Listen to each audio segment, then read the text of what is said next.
If you had asked me what food I miss the most being gluten-free, I probably would have said biscuits, but not anymore. Today, I'm going to show you how to make moist and tender gluten-free biscuits. Hi there, I'm Nikki Sizemore. Welcome to my kitchen. Welcome back to my channel. So I have to tell you, I spent probably a decade trying different gluten-free biscuit recipes, but they all kind of stunk. They were all like hard and dry and more like hockey pucks than biscuits. So I kind of gave up, but I think I finally hit the nail on the head. These gluten-free biscuits have a secret ingredient that makes them so rich and moist and tender, and I can't wait to show you how easy they are to make. Don't forget to like and subscribe, that way you won't miss out on any of my wholesome, family-friendly, and gluten-free recipes. And let's jump in. The first thing we're gonna do is measure out some cold buttermilk. The buttermilk is a classic ingredient in biscuits because it makes them really tender.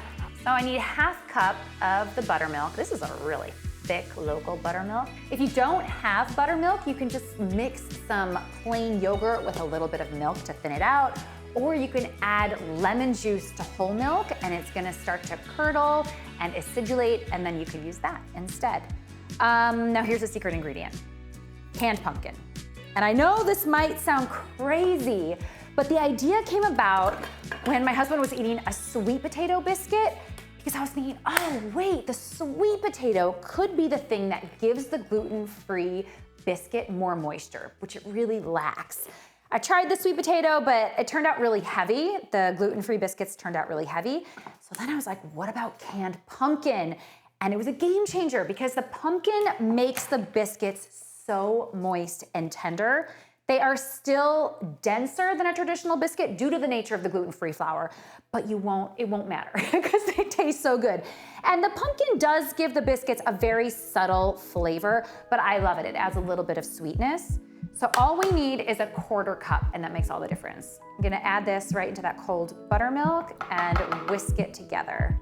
By the way, save this canned pumpkin for my pumpkin breakfast cookies or my paleo pumpkin muffins. I've got a lot of other pumpkin recipes you can use this for. I will link to them below. And we're gonna just whisk this up. These biscuits get made right in a food processor. They're so easy. So we're gonna start with gluten-free all-purpose flour. I will link to the brand that I recommend below. It's just an easy to find supermarket brand, but it works really well in these biscuits and in a lot of my other gluten-free baked goods. And then another secret ingredient is almond flour. And again, this is going to help tenderize the biscuits and give them more moisture. Pop that in. We have some fine sea salt. We have some baking powder, a tablespoon of baking powder. We've got 2 tablespoons of coconut sugar. I usually bake with coconut sugar. It's a natural sugar, but you could use brown sugar instead. The coconut sugar is going to lightly sweeten these biscuits. You could certainly serve these biscuits in a savory way. We love to make ham sandwiches out of them, but they are slightly sweet, which I love. And then this last ingredient is optional, and this is a little bit of a play on that pumpkin, some ground nutmeg, or you could use some freshly ground nutmeg. This is just gonna add some subtle warmth and like a real subtle spice to the biscuits to complement that pumpkin. So we're gonna pop the lid on and just pulse to combine. Now the secret to flaky biscuits is cold butter. So I've cut up 6 tablespoons of unsalted butter and popped it in the fridge, and that way it could stay really cold. And we're gonna sprinkle these little butter cubes over top and then pulse them in. This is where the food processor makes it so easy because it does all the work for you. If you don't have a food processor, you can totally do this by hand. Or you could use a pastry cutter or 2 forks instead. Whatever you got. Pop the lid back on. We're gonna pulse this just until the butter is incorporated, but you still wanna see pea-sized pieces. I'll show you in a sec. So you can see the butter's kind of chopped up, but you still got these pea-sized pieces. Now for that buttermilk pumpkin mixture. We are gonna drizzle this right on top, and this is going to bind the biscuits together. And we'll pulse again. You don't wanna overwork the dough. So what I'm looking for right now is for it to start to stick together, but you don't want a cohesive mass. We wanna keep some of those butter pieces because they're gonna create a flakier, fluffier biscuit. All right, this is what it should look like. Ta-da! So you wanna turn the dough out onto a piece of parchment paper. You guys, I have to say, pre-cut parchment paper is like maybe one of my favorite inventions. I just buy it online and it saves so much time and it's not curled up. So we're gonna just scrape this off the blade and transfer it onto a piece of parchment. We're gonna start to bring it together. And by the way, as you may know, if you watch my channel, I had a slight thumb injury. It's healing. It might look weird, but it's coated, it's sealed, it's not bloody at all. It's doing great. Just kind of ignore it. So this is what I like to call tender, loving hands. We're gonna bring the biscuit dough together very gently and lovingly. You want the dough to stick, but you don't wanna overwork it. Otherwise, you're gonna get tough biscuits. All I'm doing is using my hands to form it into a 1-inch thick round. Alrighty, here we go. Let's finish this off. I've got a 2-inch round biscuit cutter, a little bowl of flour. You wanna flour the biscuit cutter and then just press straight down. Look at that cutie.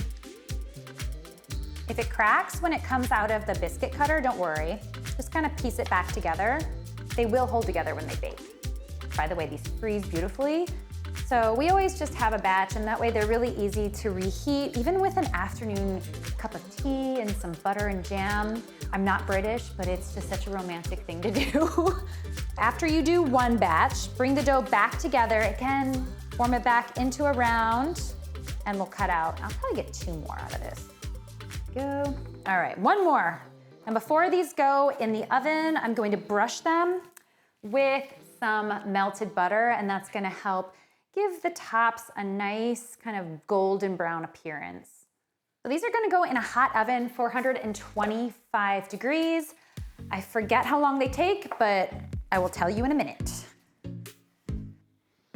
The biscuit smells so buttery. You can see they're golden brown on top. I love them because they have this kind of crunchy exterior, but they're really, really moist and tender in the center. So when they come out of the oven, you wanna transfer them to a cooling rack and just let them cool. I mean, what could be better than bringing a basket or platter of homemade gluten-free biscuits to the table? All right, let's give one a try. Oh my gosh, you can see how fluffy and tender these are in the middle. Now I gotta level with you, these biscuits are rich and tender enough to eat all on their own, but here's how I like to eat them. A little bit of butter, and then a sprinkle of flaky sea salt. Cheers. Oh my God. They have that crunchy top, and then super tender, rich center. And I'm telling you, that hit of sea salt is so good. I hope you guys give these gluten-free biscuits a try. Let me know what you think in the comments below. Don't forget to like and subscribe so that you don't miss out on any of my wholesome, family-friendly, gluten-free recipes. I'm kind of at a loss for words, but I hope to see you next time.